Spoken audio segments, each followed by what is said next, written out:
Shortly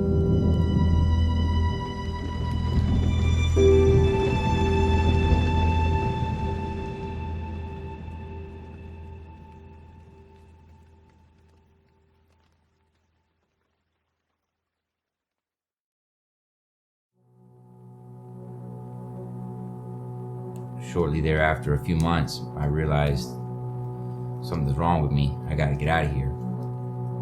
I came down to Miami just to visit one weekend with a friend and moved back 6 days later, just up and changed my life. That was Sunny Isles Beach, the same place that she moved to from North Bay Village. So to tell the story, we met.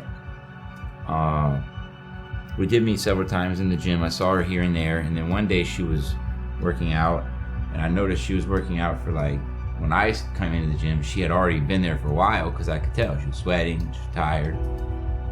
He did have a nice 8-pack abs that he loved showing off every day at the gym with no shirt on. I don't think I really show. I don't think I really show them off. You took off your shirt and you're flexing in the mirror. That's showing off your abs. Okay. I thought I was appreciating them. And I went through a whole workout and I could see she was still lingering around, looking at me. I started feeling bad for her. Shut up. So I was like, let me give this girl a chance.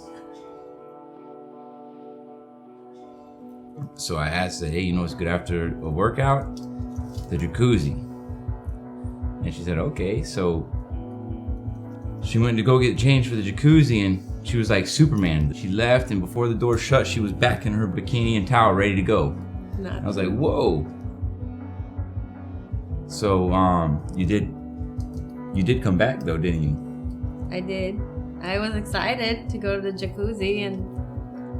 You came back after the door shut? No. As my life was kind of spiraling out of control, and I was trying to deal with the nightmares and the anxiety and the panic attacks. So I was unsuccessful in being a mortgage broker, even though I knew the laws, I knew my products, I knew what I needed to do. I was unsuccessful because I was unable to go into businesses and even pitch my products because my anxiety would be so high. I would be sweating in my car, just pouring sweat, and looking at the door and just can't do it and go home. And shut down for another couple of days. Eventually, didn't close any loans, so they let me go. At that point, sleeping in my Saturn or traveling around the state like a nomad. One night, I even slept in the back of her Jeep, and a security guard came up and knocked on the window, and it was the most humiliating time of my life. Treated me like a bum, so I was like, wow, this is crazy. And he went and knocked on her door and told her parents, hey, there's some guy out there sleeping in that black Jeep. So I'm sure that left with her some explaining to do. Yep. There were days that he would barely even eat an actual meal so he could take me out for dinner or for a movie date.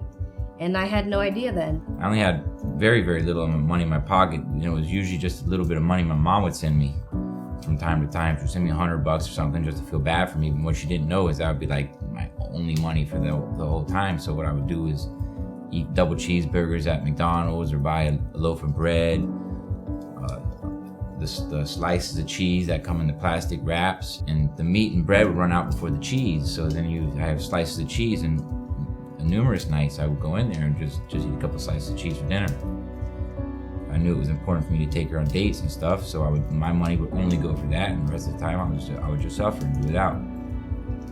So those tough times do make me emotional to think about them. I haven't really thought about those things in years. Those were some tough days.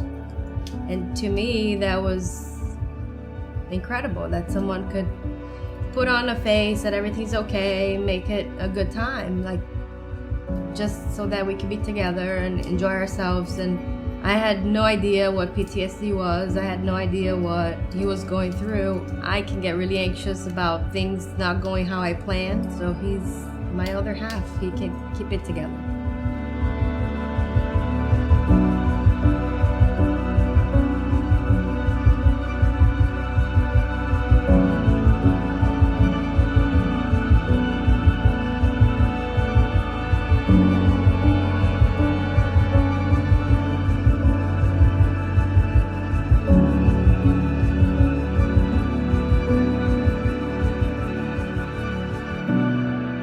met a Marine in the streets. He saw me in the streets of Miami, and he's like, brother, you need help. I'm like, I don't need help. I'm doing fine. What are you talking about? He's like, you're 22 years old. You're homeless, living in the streets. I'm living in a Saturn. I've lived in far worse places. Nobody's shooting at me. Nobody's dying. This Saturn is far more comfortable than the tanks that I was sleeping on just a few months ago. So I'm doing just fine. So you're not doing fine because you're back home now. You're back home. We're supposed to live in houses. We're supposed to have beds and things like this and relationships.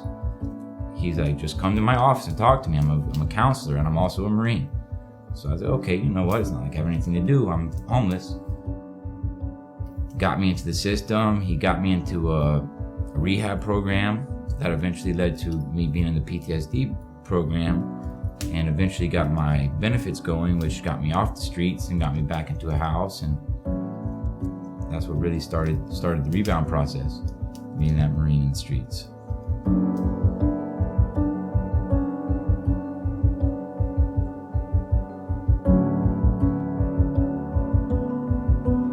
So the whole point of sharing these stories is to show that not everything's always been, unicorns and rainbows and happiness.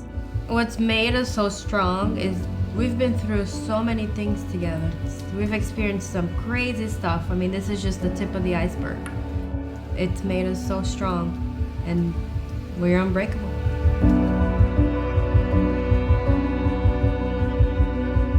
It's been 12 years of struggle and learning to grow together and really ultimately finding unconditional love, which I never even knew what that meant. And one day at the gym, once again, we met our friend JJ. Ray and I at that time was going through some struggles in our relationship. It was difficult. We had some doubts about being together, and JJ took us to church, and sure enough, it never brought us closer together. And we grew, we matured spiritually, and it was with the grace of God. And here we are.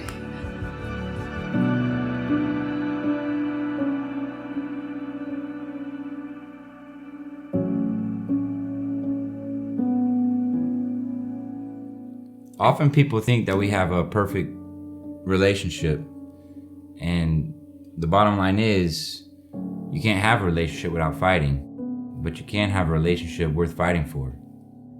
And that's what we have.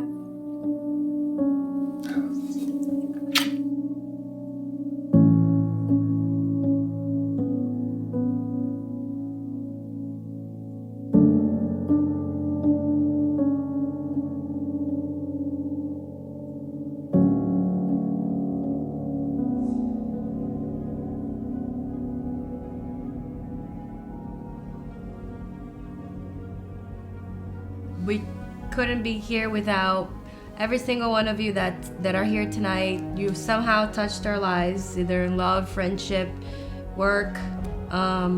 Thank you so much for taking the time to travel all the way here.